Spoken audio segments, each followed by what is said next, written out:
Hello guys, this is Revolution. In this video we are going to be discussing the 7 strongest beings in the entire Dragon Ball verse. To constitute being on this list, come the conclusion of Dragon Ball Super, the being or character in question must be alive or perceived to be alive. This list will only include singular beings and not fused beings, and will encompass characters from the beginning of the Dragon Ball manga right up until the conclusion of the Dragon Ball Super anime. Their ranking will be based on feats or supporting statements throughout the entire series, or official guidebooks, or official statements in the V-Jump magazines, and it must be noted that if a group of beings or a set of beings are undistinguishable in terms of power level amongst each other, then they will be classified as the same ranking. These rankings are a product of its time of release and of course are changeable should future events either contradict or add something new in terms of the character power scaling. But with the information we have right now, this is how I've decided to rank the top 7 strongest beings in Dragon Ball. By all means, if you don't agree, let me know in the comment section, and I want you to bear in mind where you would put a current Vegeta with an Ultra Instinct transformation in this list. Let me know where you would rank him and why you rank him in that position down in the comment section. So let's get this underway. I hope you're ready, because these beings are pretty damn powerful. In 7th place is our boy Ultra Instinct Goku, edging out Awakened Jiren and the God of Destruction Beerus. Goku's latest and greatest transformation was a power that could put even the mortal who had surpassed the gods of destructions, Jiren even responded by breaking his own limits and becoming Awakened Jiren, only for Goku to push his limits yet again and proving that he had surpassed even Awakened Jiren. And of course there was the scan in the V-Jump magazine for episode 129 and episode 130 where it stated that even Ultra Instinct Omen Phase 3 Goku may have surpassed Beerus, the strongest god of destruction. So without a doubt, the Silverhead iteration of Ultra Instinct definitely had surpassed Beerus. Of course, this transformation took a huge toll on Goku's mortal body, and it only really lasted 30 to 45 seconds. Add to that the fact that he also admitted post the Tournament of Power that he can no longer access Ultra Instinct and that it was a freak accident. So given his post Tournament of Power battle power, Goku will be nowhere close to being on this list. But given this is based on the best showing in the series, if Goku can find a way in the future to regain this transformation, he will have surpassed the God of Destruction tier of power and may have just entered the realm of the Angel's power. With that being said, that brings me on to the next ranking in this list. In 6th position, we have the Angels. I know, there's 12 Angels, and whilst they may vary in power, we haven't been given any indication on where they lie amongst each other. We simply have nothing to go off, unlike with the Gods of Destructions where we can at least separate them into Hakaishin tiers of power. For example, Beerus and Quintella are high tier Gods of Destruction, Sidra is a low tier God of Destruction. In terms of separating the 12 Angels, there's nothing apart from one little bit of banter in the manga between Vados and Whis, but that's not really an assertive indication on who is stronger than the other, as they both believe they would win the fight. However, we do know that the Angels far surpass the power of even the Gods of Destructions, including Beerus. As we know, Whis has been capable of knocking Beerus out in a single blow. I hear some of you saying, well, that was a movie exclusive feat. Well, actually, if you go back to episode 27 of Dragon Ball Super and the resurrection of F Saga, when Whis reverses time, even though in the anime we didn't see footage of it like we did in the movie, Whis actually states in episode 27 that he smacked Beerus on the head before he could do something stupid, and Beerus had no recollection of it. He was simply referring to what we saw in the movie. Without a doubt, the Angels far surpass even the high tier Gods of Destructions. In episode 18 we learnt that Whis is a master of Ultra Instinct, with mastered Ultra Instinct seemingly being a natural state for Whis. In episode 67 of Dragon Ball Super, Whis told us that he was going to time travel to a different timeline to tell Beerus of that timeline to deal with Zamasu before he rebels, meaning that Whis can time travel. We've seen him speed up the birth of Bulla as well as gift life to Frieza at the end of Dragon Ball Super, materialize and dematerialize matter, and reverse time by 3 minutes. And we know that Vados is at least relative to him, and there's no reason to believe why the other Angels aren't relative to him. We've seen Vados introduce an atmosphere on a planet with no atmosphere. They aren't just incredibly powerful, they have a vast array of incredible abilities. I personally hope in the movie or any hypothetical future series of Dragon Ball, we get to find out a lot more about these mysterious Angels. Fifth on this list, and this one is probably the most debatable simply because the amount of information we have on these beings, them being Zeno's gods, is literally next to nothing.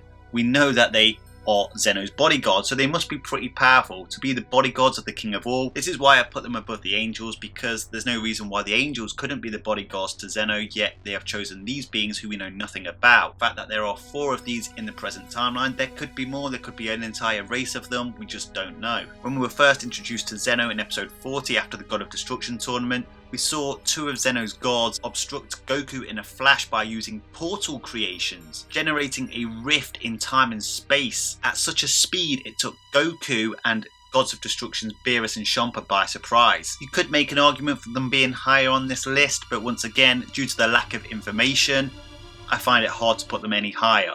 In 4th position is the Grand Priest.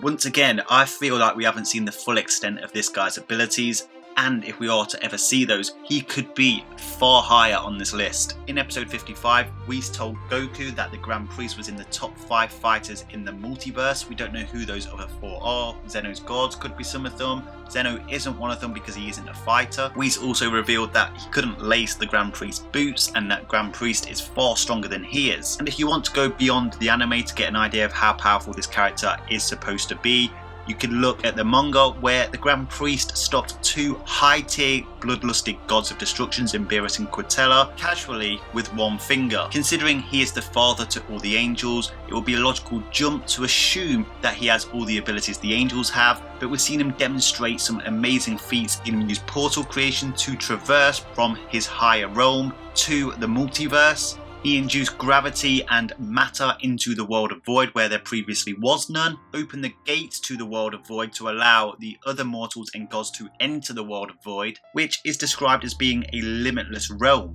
In fact, the description of the world of void in the series fits in line with a modern theoretical concept of a 5th dimension. Anyway, by warping the colour of the world of void, he demonstrated reality warping. We've even seen him demonstrate clairvoyance when he showed the Xenos the ongoings of each universe before the Tournament of Power.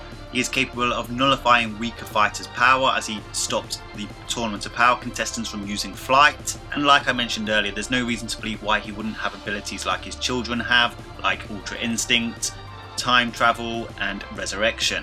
The Grand Priest's abilities are astonishing. However, his son Whis did claim that another being in the verse was a more eminent being than he was, which basically means we have to put him a bit low on the list until he demonstrates abilities that supersede that other being.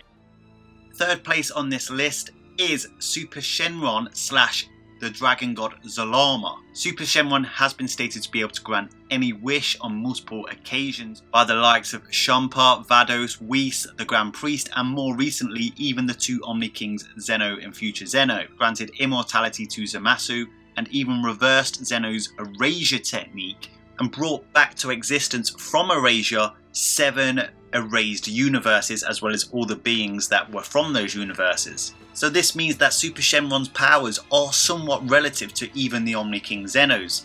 However, Super Shenron has to be summoned, which puts him at a huge disadvantage. Goku, Black and Zamasu even wished for Super Shenron to destroy himself and the Super Dragon Balls. Whilst you could make the argument that Super Shenron has a much more vast array of powers than even the Omni King Zeno does, he hasn't been able to utilise these powers at his own free will, at least as far as we are aware. That brings us to the Dragon God Zalama, who created the Super Dragon Balls. This was revealed in episode 30 by the nigh omniscient being Zeno. We simply don't know anything else about Zalama other than the fact he created the Super Dragon Balls, which at least does suggest that he may have enough power relative to the amount of power the Super Dragon Balls have and Super Shenron has. But until we get further information on whether the Super Dragon Balls are just an extension of his power or whether all of his power is in the Dragon Balls, it will be a divisional fallacy to believe that that automatically makes him stronger.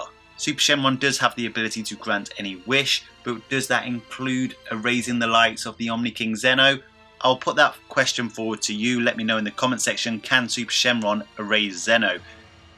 As we haven't seen it happen, and I know it has been stated he can grant any wish, but as we haven't seen him accomplish that feat in the series, I'm going to assume the negative, that he can't. Which brings us to the second place on this list, the Omni Kings, Zeno and Future Zeno. Whether Super Shenlong or Zalama could erase Zeno himself still remains to be seen, but it would have been odd if Zeno would have allowed the collection of the Super Dragon Balls knowing he could potentially get erased. Regardless, Zeno previously erased 6 universes in a mad fit and also erased 7 universes in the Tournament of Power, but that's not the greatest feat we've seen Zeno accomplish. In the future timeline, Zeno simply wiped out the entire timeline, and upon erasing that timeline, all that seems to be left is a white canvas. Zeno wiped out everything, not just the multiverse, but even his own realm in that timeline. In episode 47, we said that Zeno is the most eminent being in all existence. This may just be pertaining to Whis' knowledge of beings in existence. He does, however, know about Zalama. He might not know about the number 1 on this list. Despite being the most eminent being in all existence, Zeno isn't an omnipotent being. He isn't omnipresent. He isn't omniscient. He also isn't a fighter, but his erasure technique seems to have an unknown dimensional attacking potency. So that brings us to the most powerful being in all of Dragon Ball, and that of course is Toribot, otherwise known as Akira. Well, this character is based on the author Akira Toriyama, and he uses this character to represent himself in appearances in the Dragon Ball series as well as Dr. Slump. Whilst frequently appearing in Dr. Slump in Penguin Village, which has appeared in Dragon Ball Super, he has however made a few appearances in Dragon Ball, including the Dragon Ball Z manga. And I'm sure you remember when he appeared on the banknotes in episode 1 of Dragon Ball Super. He is even listed in the Daizenshu, and this is what it says about his characteristics: the ultimate ruler of the DD world and a far greater person than the Kaioshin. Obviously this was after Dragon Ball Z, but this still pertains to the end of Dragon Ball Super, as he could simply write Zeno out of existence. He is by far the most powerful being in all of Dragon Ball, and possibly the omnipotent of the Dragon Ball verse. Will we ever see him in a future Dragon Ball Super series? That remains to be seen. I hope so. So that's my 7 strongest beings in all of Dragon Ball. Obviously there's more than 7 characters in this list, but until we have information that gives us an idea on where Xenogod 1 and Xenogod 2's power lies, I think we'll just categorize them together. Anyway, that's my list. Do you agree or disagree with this list? By all means, make your own list in the comments section. Make an extended list including Beerus and Vegeta, etc. Drop all your thoughts down in the comment section. I'm looking forward to reading them all. Please make sure you smash that like button, lend me your energy. Subscribe if you haven't subscribed, and click that bell button to be notified whenever I release new content. Until next time, Ad Astra.